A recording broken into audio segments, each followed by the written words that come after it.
एक कदम उजाले की ओर में आज की कहानी है संत की सीख। किसी जंगल में कुछ चरवाहे गौएं चराते थे। वहाँ एक बड़ा विषधर सर्प रहता था। उसके डर से लोग बड़ी सावधानी से आया जाया करते थे। किसी दिन एक ब्रह्मचारी जी उसी रास्ते से आ रहे थे। चरवाहे दौड़ते हुए उनके पास आए और उनसे कहा, महाराज, इस रास्ते से न जाइए, यहाँ एक सांप रहता है, बड़ा विषधर है। ब्रह्मचारी जी ने कहा, तो क्या हुआ? मुझे कोई डर नहीं, मैं मंत्र जानता हूँ। यह कहकर ब्रह्मचारी जी उसी ओर चले गए। डर के मारे चरवाहे उनके साथ न गए। इधर सांप फन उठाए झपटता चला आ रहा था, परंतु पास पहुंचने के पहले ही ब्रह्मचारी जी ने मंत्र पढ़ा और सांप उनके पैरों पर लौटने लगा। ब्रह्मचारी जी ने कहा, तू भला हिंसा क्यों करता है? ले, मैं तुझे मंत्र देता हूँ।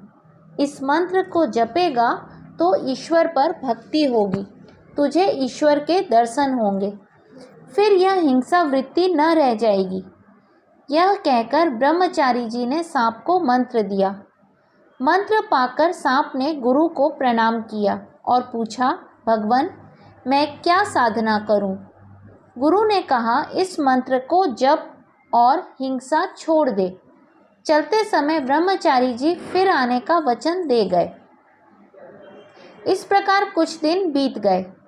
चरवाहों ने देखा कि सांप अब काटता नहीं, ढेला मारने पर भी गुस्सा नहीं होता, केचुए की तरह हो गया है। एक दिन चरवाहों ने उसके पास जाकर पूंछ पकड़कर उसे घुमाया और वहीं पटक दिया।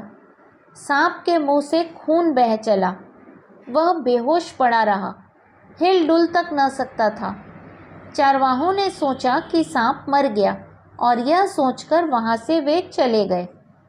जब बहुत रात बीती तब सांप होश में आया और धीरे धीरे अपने बिल के भीतर गया। देह चूर चूर हो गई थी, हिलने तक की शक्ति नहीं रह गई थी। बहुत दिनों के बाद जब चोट कुछ अच्छी हुई तब भोजन की खोज में बाहर निकला। जब से मारा गया तब से सिर्फ रात को ही बाहर निकलता था, हिंसा करता ही न था, सिर्फ घास फूस फल फूल खाकर रह जाता था। साल भर बाद ब्रह्मचारी जी फिर आए। आते ही सांप की खोज करने लगे।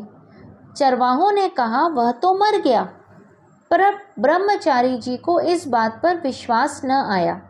वे जानते थे कि जो मंत्र वे दे गए हैं वह जब तक सिद्ध न होगा तब तक उसकी देह छूट नहीं सकती। ढूंढते हुए उसी ओर वे अपने दिए हुए नाम से सांप को पुकारने लगे। बिल से गुरुदेव की आवाज़ सुनकर सांप निकल आया और बड़े भक्ति भाव से प्रणाम किया। ब्रह्मचारी जी ने पूछा, क्यों, कैसा है? उसने कहा, जी अच्छा हूँ। ब्रह्मचारी जी, तो तू इतना दुर्बल क्यों हो गया है? सांप ने कहा, महाराज, जब से आप आज्ञा दे गए तब से मैं हिंसा नहीं करता, फल फूल घास पात खाकर पेट भर लेता हूँ, इसलिए शायद दुबला हो गया हूँ। सत्व गुण बढ़ जाने के कारण किसी पर वह क्रोध न कर सकता था, इसी से मार की बात भी वह भूल गया था। ब्रह्मचारी जी ने कहा, सिर्फ न खाने से किसी की यह दशा नहीं होती, कोई दूसरा कारण अवश्य होगा, तू अच्छी तरह सोच तो। सांप को चरवाहों की मार याद आ गई। उसने कहा, हाँ महाराज, अब याद आया, चरवाहों ने एक दिन मुझे पटक पटक कर मारा था।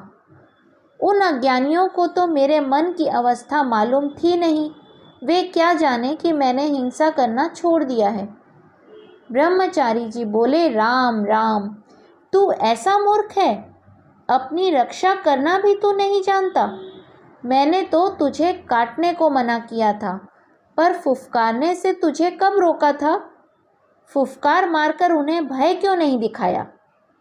इस तरह दुष्टों के पास फुफकार मारना चाहिए, भय दिखाना चाहिए, जिससे कि वे अनिष्ट न कर बैठें, पर उनमें विष न डालना चाहिए, उनका अनिष्ट न करना चाहिए। दुष्ट जनों के बीच रहने से उनसे अपना जी बचाने के लिए कुछ तमोगुण दिखाना जरूरी है, परंतु कोई अनर्थ कर सकता है यह सोचकर उल्टा उसी का अनर्थ कभी नहीं करना चाहिए। इस कहानी का संदेश मेरे दृष्टिकोण से, व्यवहारिक जगत में व्यवहार करते समय हमें स्वयं की रक्षा हेतु कुछ सख्ती बरतनी पड़ती है, लेकिन यह सिर्फ बाह्य रूप में ही होनी चाहिए। हमारे अंतर मन में उस व्यक्ति विशेष के लिए कोई भी अनिष्टकारी विचार नहीं होने चाहिए। ये हमारी आध्यात्मिक उन्नति और आंतरिक शांति के लिए अति आवश्यक है। हरि ओम।